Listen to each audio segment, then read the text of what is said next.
welcome to a fresh and very luxurious episode of Name That Wine. I'm Rob Frisch, writer of the award-winning wine blog oddbacchus.com. And I'm Liz Barrett. I write the blog called what'sinthatbottle.com, and I'm a certified specialist of wine, and I would like to introduce you to our friend Daniel Spence. Hello, Daniel. Thank you. So it's a very unusual episode we have here. We have no bags. Daniel's parents bought some amazing Bordeaux wines for him when he was born, and you were born in 1987. So we just revealed your age, whatever. You look fabulous. And so his parents bought these amazing Bordeaux wines in honor of his birth, and I think you got a different bottle every year. We've got, they're mid to late 80s. There is Chateau Pavie. We're going to go through them all. They're amazing. And when his mother suggested we open them because you're visiting, you and I kind of like went a little bananas. We went a little bananas. And so we decided to share on Name That Wine. It is what an honor to share these wines with you, my goodness, that have been resting and waiting for you to enjoy them. Well, I hope they're okay. I hope they're still good. Yeah. It could be dicey. We have not even smelled through or tasted them. We opened them, and that alone was an adventure. It was. And they were properly cellared and stored for part of their lives, but not all. Because, for goodness sake, you don't always have a wine cellar at your disposal. Right. So you know how there's, open that bottle night is a really awesome thing. But we have dubbed this Open That Winosaur Night. Yes. So these are Winosaur wines because they're getting a little up in years. Yeah, a little long in the tooth, shall we say. Right. And they're not prehistoric, but... Because it's a common misconception that wines always grow better with age, that age is always better with a wine. That's super not true. They definitely peak at some point. You never know when that might be, and these might be indeed at their peak, but maybe not. And so you never know. Yeah. But don't wait too long, because wines will eventually decline for sure, no matter how great the wine is. I didn't realize that either. So, yeah. Good to know. Yeah. So should we start? Let's start. Okay. So we're going to start with the Chateau Pavie. Chateau Pavie. This is a 1986. I looked up the auction price. I think would be around $200 to $215 a bottle. For the 86? And it says the drinking window was 1992 to 2016. So we're close. So we're close. We're 2 years past it. The current price, the 2015 vintage, which is a future at this point, is going for $330 of this wine. This is one of the very best Sémillon wines. That's on the right bank, so that means it's mostly Merlot, and with maybe a little Cabernet Franc. And that is one of the very top wineries in all of Bordeaux. Top. In, frankly, all of the world. Yeah. And the Merlots from there, I mean, you may remember from Sideways where he's like, I'm not gonna drink any goddamn Merlot. Well, the Merlot from Sémillon is absolutely some of the most beautiful wine you could possibly get. Yeah, and this is a Premier Grand Cru Classé Merlot from Sémillon, so really the best. What does that mean? The Premier Grand Cru? So, consider him a friend. So in 1855, Napoleon looked at Bordeaux and he's like, we gotta organize all this business here. We've got like a big international World's Fair exposition coming, and we have guests from all over the world coming, like get it together, Bordeaux. So they basically classified different wineries, different chateaux, and honestly, I think it was a whole game of like politics and price. Really, because they classified them according to the most expensive on exactly, really. And so it was like whatever the market demanded. So it wasn't, the most scientific thing, but it still stands to this day. The 1855 classification where there was Grand Cru and Premier Cru, and then it was all the first growth, second growth, third growth, fourth growth. Right on the left bank, where for example the Mouton Rothschild is from. That one, they did the first, second, third, fourth, and Mouton was a second growth, I believe. And it got promoted. Until like 73 or something, and it got promoted. It's the one that's been promoted to top status because of the high quality of the wine, so. And the price it commands on the market. Well, right. They just could not ignore it. It's crazy. Yeah. Well, all right. should we do this? Okay. Let's try the Pavie. Here we go. Oh my gosh. The color is very dark. Brick red, but it doesn't look like it's too thin on the edges, so that's promising. It still has Actually, I'm still smelling some fruit. There's fruit in that aplenty. Do you smell that? Cherries, maybe? raisiny. Yeah. Yeah. Wow, oh my gosh. And some, like a prune? Prune. Absolutely. Hello, 1986. Okay. What the fricadillo Like- jeepers creepers? It's a It little. is still together. It is still holding together after all this time. That is a frickin' Merlot from 1986. It is still Merlot. has structure. Oh my god. Oh my god. Santa Maria. What do you think? Crazy. Yeah, it's okay. It's 32 years in the bottle. It's amazing. Right. I mean, it hasn't fallen apart, which is amazing. It smells a little dusty, It's a little dusty, frankly, on the a palate. little thin. I don't think it would have lasted that much longer in the bottle. It feels oddly a little tannic. Yeah. Maybe that's the dust. Do you get that? It dries out my tongue. Yeah, a little bit. Mm-hmm. But Our it's Merlot's usually not so tannic. right, exactly.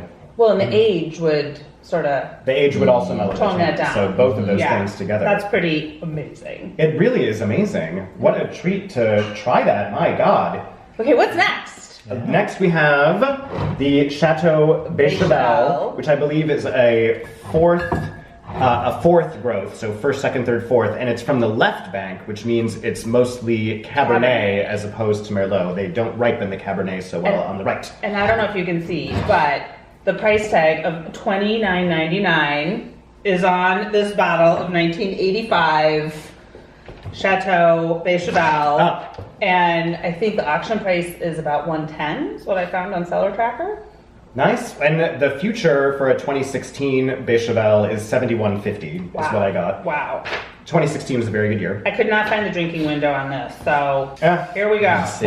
So mostly Here we Cabernet. go. Let's see the color. This is again very brick. It's very dense. It's very looking. similar. It's a little browner, I would say, maybe. Yeah, it might be a tiny bit browner. All right.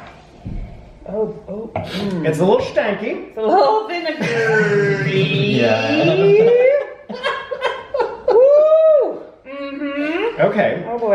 Okay. I'm going in. Going in. Hmm. Oh, actually not horrible. It's not horrible. It's not horrible. That's exactly the right way to describe it. Right.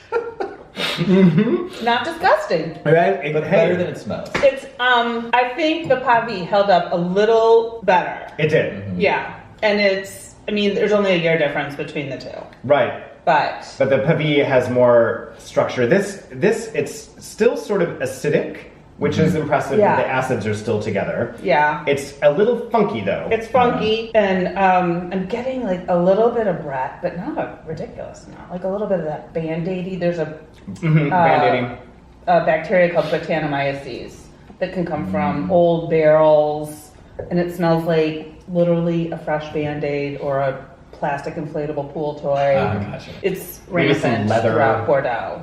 Okay, well, on to the next. Yeah, not terrible. Not terrible. Not terrible. So next we've Okay. got Pichon Longueville Comtesse de Lalande. 1984. 1984. That's one of two Pichon Longueville. It was divided, that property, Pichon Longueville, into Baronne and Comtesse de Lalande. Right. And at least, I think maybe in the 80s, this was regarded as the superior property. It's the second growth. Yep. So a couple notches up from the Beychevelle, theoretically. And I think from and this, Pauillac. $28 back in the day. And now this goes for the 2016 future on that is $159.50, so $160. Oh, and this was the auction price on this one is about $150. And it Wow. does say the drinking window ended in 99. Just a little while ago. Yeah. Okay. All right. Let's You know, the color looks, they're It's all more looking, transparent. This is Pauillac, which is the Beychevelle is Oh my Saint-Julien, gosh. and Pauillac is one to the north. Is it? Oh God, I'm just babbling on. What? It smells a little funky, yeah. it's got some funk, but it's got some uptown funk. Let's see. You know what? Maybe I'll just. I don't think watch. it's bad funk. No. Okay. Is it not bad funk? Well, again, not vinegar, but Not horrible. Gotten a little bit one note, I will say. I got a little mocha in there. That's not bad. Yeah. But it's that funkiness again. I'm dying that to kind of see, like BO. Yeah. yeah. It's a little armpity. Yeah. Let's Or just like let's just say it. But it's fecal. French armpity. French armpity, right? Yeah. Okay. Dry as a Still bone. very I think dry. the fruit is sort of, it's a little shriveled and Yeah. The fruit is AWOL. yeah. Yeah. The fruit has taken a It's- hike.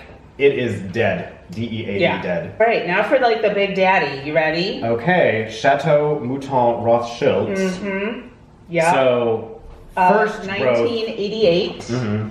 First growth Bordeaux. This is the top Pauillac wine, probably. I guess Yeah. Latour's up there too, or whatever. Yeah. But certainly one of the very best Bordeaux's you could possibly buy. Every year they do a new artwork on the label. Oh, what is the price tag on Oh, this says from? $58.95 In 1988. in 1988. That- And right now, if you were to buy the 2016 Mouton Rothschild, that would be $535 as a future. for one measly bottle. One little teeny bottle. And the auction price on this ranged up to $576 per bottle for the 1988. I can't wait to see what it smells and tastes like. Okay. This color is more encouraging. It has more red to it. Oh, absolutely. Yeah. It's sort of more garnety. I It's wouldn't. a little more garnety. And you could, the edges are almost clear, which show the age. Yeah. Oh my gosh, it kind of smells nice. It's nicer than the last two. For sure. For sure. I don't think I found a drinking window on this one, but it's from what I read, it could potentially be a 4-star. It's the only one that really, It's still funky. Yeah. Hmm. oh, you know what? I think it's kind of delicious. Hmm? Better than the last I one. think the old girl still got it in her. Really? Oh yeah, it's coming together. I mean, It still develops and changes. Oh, and there's that wonderful finesse at the end, like moving from the acids to the tannins. to the fruit. I mean, the fruit's almost coming last. It is. That's what's so great about really expensive Bordeaux is the finesse. Yeah, it starts out with like the acid, and then I'm starting to get like a little like dried cherry. Mm-hmm. Yeah, totally. I'm It's not very getting smooth, like very any of the velvety. more nuanced things like spices or Mhm. anything like herbaceous or. There's like a freshness to it, There is a freshness to it. It's weird. a sort of non-specific freshness. That's Maybe a that's just a technical term, comparison my to the last friend. two, though. Oh, right, yeah. Yeah. But it's like, Wow. it still moves with such grace, and it's very clearly, I mean, I think it is a little can you past. I can totally, it is a little past, but keep in mind, these were, they were only like stored properly for half their life. And then they went on a journey of horizontalness, I think, right? Mm-hmm. They were horizontal. They might just not have been like temperature controlled. I don't know. Maybe they laid out in the sun one day. I don't know. But for all that, like that says a lot. I'm surprised they're not vinegar. Yeah. Yeah.